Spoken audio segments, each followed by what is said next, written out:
ಸ್ವಾತಂತ್ರ್ಯ ಪೂರ್ವ ಭಾರತದಲ್ಲಿ ಭಾರತೀಯ ಸಂಸ್ಕೃತಿ, ಭಾರತೀಯ ಜೀವನ, ಭಾರತೀಯರ ಬದುಕಿನ ಮೇಲೆ ಬ್ರಿಟಿಷರಿರ್ಬೋದು, ಮೊಘಲರಿರ್ಬೋದು ಇವರ ದಬ್ಬಾಳಿಕೆ ನಡೀತಿದ್ರೆ, ಸ್ವಾತಂತ್ರ್ಯ ನಂತರ ಅದಕ್ಕಿಂತ ಹೆಚ್ಚು ಭಯಾನಕವಾದ ಕ್ರೌರ್ಯ, ಸಾಂಸ್ಕೃತಿಕ ದಬ್ಬಾಳಿಕೆ ಇವೆಲ್ಲ ಜನರನ್ನು ಎಷ್ಟು ಗುಲಾಮಿ ಸಂಸ್ಕೃತಿಗೆ ತಳ್ಳಿಬಿಡ್ತು ಅಂತಂದರೆ, ಬ್ರಿಟಿಷ್ ಸಂಸ್ಕೃತಿಯೇ ನಿಜವಾದ ಸಂಸ್ಕೃತಿ ಏನೋ, ಬ್ರಿಟಿಷ್ ಕಲ್ಚರೇ ನಿಜವಾದ ಕಲ್ಚರ್ ಏನೋ, ಕ್ರೌರ್ಯವೇ ನಮ್ಮ ಸಂಸ್ಕೃತಿ ಏನೋ, ಅಥವಾ ಅನಾಚಾರಗಳೇ ನಮ್ಮ ಸಂಸ್ಕೃತಿ ಏನೋ, ಅಥವಾ ಆ ಅನಾಚಾರವನ್ನು ಅರಿಯುವುದೇ ಅಥವಾ ಅಂಥ ಒಂದು ಶಿಕ್ಷಣ ಪಡೆಯುವುದೇ ನಮ್ಮ ಶಿಕ್ಷಣ ಪದ್ಧತಿ ಅನ್ನುವ ಮನೋಸ್ಥಿತಿಗೆ ನಾವು ಭಾರತೀಯರು ತಲುಪಿದ್ದೀವಿ ಅಂದರೆ ನೀವು ವಿಚಾರ ಮಾಡಿಕೊಳ್ಳಿ. ಮಿತ್ರರೇ, ಭಾರತೀಯ ಸಂಸ್ಕೃತಿ, ಭಾರತೀಯ ನಂಬಿಕೆಗಳು, ಭಾರತೀಯ ಆಚರಣೆಗಳು ಇವುಗಳ ಬಗ್ಗೆ ನಿಮಗೆ ಅನಿಸುತ್ತೆ? ನಿಮ್ಮ ಅನಿಸಿಕೆ ಅಭಿಪ್ರಾಯಗಳನ್ನು ತಪ್ಪದೇ ನಮ್ಮ ಕಾಮೆಂಟ್ ಬಾಕ್ಸ್ನಲ್ಲಿ ಹಾಕಿ. ಒಂದು ಕಡೆ ಮೆಕಾಲೆ ಅಂತ ಈಡಿಯೇಟ್ನ ಎಜುಕೇಷನ್ ಸಿಸ್ಟಮ್ನ ಸಂಸ್ಕೃತಿ ಅದು ಇವತ್ತಿಗೂ ಕೂಡ ಮುಂದುವರ್ಕೊಂಡು ಬರ್ತಿದೆ. ಅದು ಇವತ್ತಿಗೂ ನಮ್ಮ ದುರದೃಷ್ಟಕರ ಅಂಶ.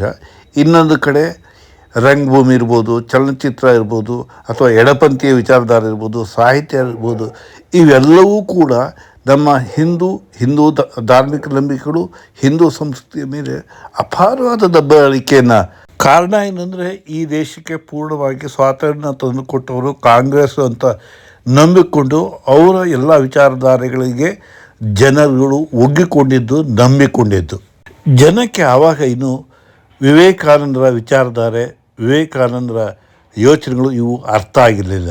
ಆದರೆ ಭಾರತೀಯ ಸಂಸ್ಕೃತಿ ಹಾಗಲ್ಲ. ನೀವು ಬೇರೆ ದೇಶದ ಪರಂಪರೆ ಬೆಳೆದು ಬಂದಿರೋದಕ್ಕೂ ನಮ್ಮ ಪರಂಪರೆ ಬೆಳೆದು ಬಂದಿರೋದಕ್ಕೂ ವ್ಯತ್ಯಾಸವನ್ನು ನೋಡಿದರೆ, ನಮ್ಮ ಪರಂಪರೆ ಬೆಳೆದು ಬಂದಿರೋದು ಅದು ವೇದಗಳಿರ್ಬೋದು, ರಾಮಾಯಣ ಇರ್ಬೋದು, ಮಹಾಭಾರತ ಇರ್ಬೋದು, ಇವೆಲ್ಲವೂ ಕೂಡ ನಮಗೆ ಮುಂದಿನ ಮನುಕುಲಕ್ಕೆ ಒಂದು ಸಂಸ್ಕೃತಿಯನ್ನು ಹೇಳುವುದು ಅಲ್ಲ. ವಾದ ಮಾಡ್ತಾರೆ ಮನು ಸಿದ್ಧಾಂತ, ಪಾಪ ಅವರಿಗೆ ಬೇರೆ ದಾರಿ ಇಲ್ಲ. ಯಾಕಂದರೆ ಬೇರೆ ಯೋಚನೆ ಇನ್ನೇನು ಮಾಡೋಕ್ಕೆ ಸಾಧ್ಯ? ಅವರಿಗೆ ಒಂದು ಸನಾತನವಾದಂಥದ್ದು, ಪುರಾತನವಾದಂಥ ಒಂದು ಪರಂಪರೆ ಇಲ್ಲದಿದ್ದಾಗ ಅವರು ಇನ್ನೊಂದು ಮೊಂಡುವಾದವನ್ನು ಮಂಡಿಸಲೇಬೇಕಾಗತ್ತೆ. ಕೆಲವೊಮ್ಮೆ ಏನಾಗುತ್ತೆ, ಸಂಸ್ಕೃತ ಅರ್ಥ ಆಗಲ್ಲ, ಸಂಸ್ಕೃತ ಪದಗಳು ಅರ್ಥ ಆಗಲ್ಲ. ಆವಾಗ ಸಂಸ್ಕೃತವನ್ನು ಅಪಭ್ರಂಶವಾಗಿ ಇನ್ಯಾವುದೋ ರೀತಿಯಲ್ಲಿ ಅರ್ಥ ಮಾಡ್ಕೊಳ್ತಾರೆ. ಹಾಗೆ ಅರ್ಥ ಮಾಡಿಕೊಂಡ ಸಂದರ್ಭದಲ್ಲಿ ಅದನ್ನೇ ಅವರು ಇದೇ ಇದು ಅವ್ರದ್ದೇ ಆದ ದಾಟಿಯಲ್ಲಿ ಪ್ರತಿಪಾದಿಸ್ತಾರೆ. ಹಾಗೆ ನಮ್ಮಲ್ಲಿ ಏನಾಯಿತು ಅಂತಂದರೆ, ಸಾಂಸ್ಕೃತಿಕ ಪರಂಪರೆ ಏನಿದೆ ಅದನ್ನು ಎಗ್ರಿಸ್ಟ್ ಮಾಡ್ಕೊಳಕ್ಕೆ ಹೋಗಲಿಲ್ಲ, ಅದ್ರ ಬಗ್ಗೆ ದೊಡ್ಡ ವಿವಾದ ಮಾಡ್ಕೊಳಕ್ಕೆ ಹೋಗಲಿಲ್ಲ. ಯಾಕಂತಂದರೆ ನಾಯಿ ಬಾಲ ಟೊಂಕು, ಅದನ್ನು ನೀವು ಹೆಂಗೆ ತಿತ್ತೀರಿ ಅವರಿಗೆ ಅರ್ಥನೇ ಆಗೋದಿಲ್ಲ. ಅವರಿಗೆ ಮಾತಾಡ್ತಾರೆ. ಸೊ ಅಂಥವ್ರ ಮುಂದೆ ವಾದ ಮಾಡೋಕ್ಕೂ ಆಗೋಲ್ಲ. ಅದು ನಮ್ಮ ಹಕ್ಕು, ನಮ್ಮ ಇದು ನಮಗೆ ಹಕ್ಕಿಲ್ವ ಅನ್ನುವ ಈ ಥರದ ಥೇರಿಗಳಿದ್ದಾವಲ್ಲ, ಇವು ನಮ್ಮ ಭಾರತೀಯ ಕಲ್ಚರನ್ನು ಹಾಳು ಮಾಡಿದ್ದು. ನಂತರ ಬಂದಂಥ ಈ ರಂಗಭೂಮಿ, ವಾರ್ಡ್ ಪರಂಪರೆ 90ರ ದಶಕದಿಂದ ಶುರುವಾಯ್ತಲ್ಲ, ಈ ಕ್ರೌರ್ಯ, extreme of sex, extreme of ಕ್ರೌರ್ಯ, ಎಕ್ಸ್ಟ್ರೀಮ್ ಆಫ್ ರೌಡಿಸಮ್, ಒಂದು ಏಜಿನ ಗ್ರೂಪ್ಗಳ ಮನೋಸ್ಥಿತಿಯನ್ನೇ ಬದಲಿಸಿಬಿಡ್ತು. ಈ ಕ್ರೌರ್ಯವೇ ಸುಂದರ, ಮರ್ಡ್ರೇ ಸುಂದರ, ರೌಡಿಸಮ್ಮೇ ಸುಂದರ, ಸೆಕ್ಸೇ ಸುಂದರ, ಬಾರೇ ಸುಂದರ, ಹೀಗೆಲ್ಲ ಅನ್ಸೋಕ್ಕೆ ಶುರುವಾಗೋಯ್ತು. ಮೋಜು ಮಸ್ತಿ, ನೈಟ್ ಕ್ಲಬ್ಬು, ಡಿಸ್ಕೋತೆಕ್ಕು ಇವೆಲ್ಲ ಭಾಳ ಅದ್ಭುತ ಅನ್ನಿಸ್ಬಿಟ್ಟು ಜನ ಆ ಲೋಕ ಇವತ್ತು ಎಷ್ಟು ಇದು ಆಗಿದೆ ಅಂದರೆ, LKGಯಿಂದ ಶುರುವಾಗುತ್ತೆ ನಿಮಗೆ DJ ಮ್ಯೂಸಿಕ್ ಡ್ಯಾನ್ಸ್ನೊಂದಿಗೆ. ಅವರಿನ್ನು ಡಿಗ್ರಿ ಮುಗಿಸಿ ಜಾಬ್ ಹೋಗೋ ಹಂತಕ್ಕೆ ಇನ್ನೇನಾಗ್ಬೋದು? ನಿಮ್ಮ ಸಿನಿಮಾಗಳು ಅದನ್ನು ಹೇಳ್ತವೆ, ರಂಗಭೂಮಿಯು ಅದು ಹೇಳ್ತವೆ. ಈ ಅವಾರ್ಡ್ಗಳನ್ನು, ಸೋಕಾಲ್ಡ್ ಅವಾರ್ಡ್ಗಳ ಹಣೆಬರಗಳನ್ನ ನೋಡಿ ಅವರೆಲ್ಲಾದರೂ ಭಾರತೀಯ ಸಂಸ್ಕೃತಿಗೆ ಅಪಾಯ ಹೀಗೆ ಇಂಟರ್ಪ್ರಿಟ್ ಇಲ್ಲ. ಇನ್ನೊಂದು, ಭಾರತೀಯ ಬಡತನವನ್ನು ಜಗತ್ತಿನ ಮುಂದೆ ಎಕ್ಸ್ಪೋಸ್ ಮಾಡುವಂಥದ್ದು. ಬಡತನ ಇದು ಜಗತ್ತಿನಲ್ಲಿ ಯಾವ ದೇಶದಲ್ಲೂ ಇಲ್ಲದೆ ಇರುವಂಥ ವಿಷಯ ಅಲ್ಲ. ಆದರೆ ಹಾಗಲ್ಲ, ಇವರು ಅದನ್ನು ಹೈಲೈಟ್ ಮಾಡಿ ಭಾರತ ಬಡ ರಾಷ್ಟ್ರ, ಭಾರತ ಎಕನಾಮಿಕಲಿ ವೀಕು. ಯಾವುದೋ ಒಂದು ಊರಿನಲ್ಲಿ, ಯಾವುದೋ ಒಂದು ಹಳ್ಳಿಯಲ್ಲಿ, ಯಾವುದೇ ಒಂದು ಕುಟುಂಬದಲ್ಲಿ ಅಥವಾ ಯಾವುದೇ ಒಂದು ಜನಾಂಗದ ಒಂದು ಘಟನೆಯನ್ನು ಇಟ್ಕೊಂಡು ಇದೇ ಭಾರತೀಯ ಸಂಸ್ಕೃತಿ, ಇದೇ ಭಾರತೀಯ ಸಂಪ್ರದಾಯ, ಅದರಲ್ಲೂ ಎಸ್ಪೆಷಲಿ ವೈದಿಕ ಸಂಪ್ರದಾಯವನ್ನು ವಿರೋಧಿಸೋದೇ ಒಂದು ನೋಡಿ, ಅದು ಎಂಥ ರೋಗಗ್ರಸ್ತ ಮನಸ್ಥಿತಿ ಅಂತಂದರೆ ಅವರಿಗೆ ಈ ವೈದಿಕ ಸಂಪ್ರದಾಯ ಅಥವಾ ವೈದಿಕ ಇವ್ರನ್ನ ಮೀರಿ ಹೊರಗೆ ಇವತ್ತಿಗೂ ಆಗ್ತಾಯಿಲ್ಲ ಅಂತಂದರೆ ಒಂದು ಜಸ್ಟ್ ಇಮ್ಯಾಜಿನ್.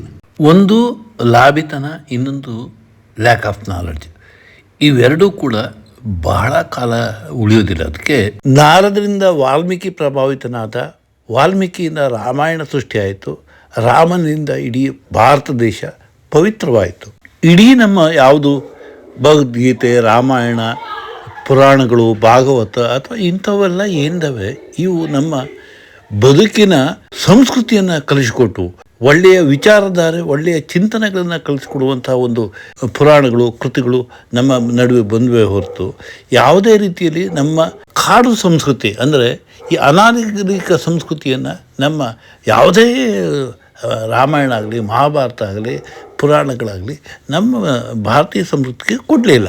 ಜಗತ್ತಿನ ಅನೇಕ ದೇಶಗಳು ತಮ್ಮ ತಮ್ಮ ಮೂಲ ಸಂಸ್ಕೃತಿಯನ್ನು, ಮೂಲ ಭಾಷೆಯನ್ನು ಎಲ್ಲವನ್ನೂ ಕೂಡ ಕಳೆದುಕೊಂಡರೂ ಕೂಡ ಪ್ರಪಂಚದಲ್ಲಿ ಗಟ್ಟಿಯಾಗಿ ಇನ್ನೂ ಸನಾತನ ಸಂಸ್ಕೃತಿ ಮತ್ತು ಅದರ ಅಸ್ತಿತ್ವವನ್ನು ಉಳಿಸಿಕೊಂಡ ಒಂದು ಏಕೈಕ ದೇಶ ಯಾವುದು ಕೇಳಿದರೆ ಅದು ಭಾರತ ಮತ್ತು ಹಿಂದೂ ಸಂಸ್ಕೃತಿ.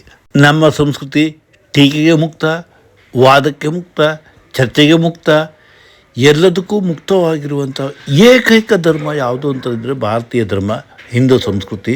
ಅದು ನಮ್ಮ ಭಾರತದಲ್ಲಿ ಮಾತ್ರ ಸಾಧ್ಯ ಅನ್ನೋದನ್ನು ಉಳಿದೆಲ್ಲ ದೇಶಗಳು, ಸಂಸ್ಕೃತಿಗಳು ಎಲ್ಲವೂ ಅರ್ಥ ಮಾಡ್ಕೊಳ್ಬೇಕು ಅನ್ನೋದು ನನ್ನ ಭಾವನೆ. ಸ್ನೇಹಿತರೆ, ಈ ಬಗ್ಗೆ ನಿಮಗೆ ಏನು ಅನಿಸುತ್ತೆ? ನಿಮ್ಮ ಅನಿಸಿಕೆ, ಅಭಿಪ್ರಾಯನ ತಪ್ಪದೆ ನಮ್ಮ ಕಾಮೆಂಟ್ ಬಾಕ್ಸ್ನಲ್ಲಿ ಹಾಕಿ, ಲೈಕ್ ಮಾಡಿ, ಶೇರ್ ಮಾಡಿ. ಮತ್ತೊಮ್ಮೆ ಕೇಳ್ಕೊಳ್ತಾ ಇದ್ದೀನಿ, ನಿಮ್ಮ ಅನಿಸಿಕೆ ಅಭಿಪ್ರಾಯಗಳನ್ನ ತಪ್ಪದೆ ನಮ್ಮ ಕಾಮೆಂಟ್ ಬಾಕ್ಸ್ನಲ್ಲಿ ಹಾಕಿ ನಮಗೆ ಪ್ರೋತ್ಸಾಹಿಸಿ. ಧನ್ಯವಾದಗಳು.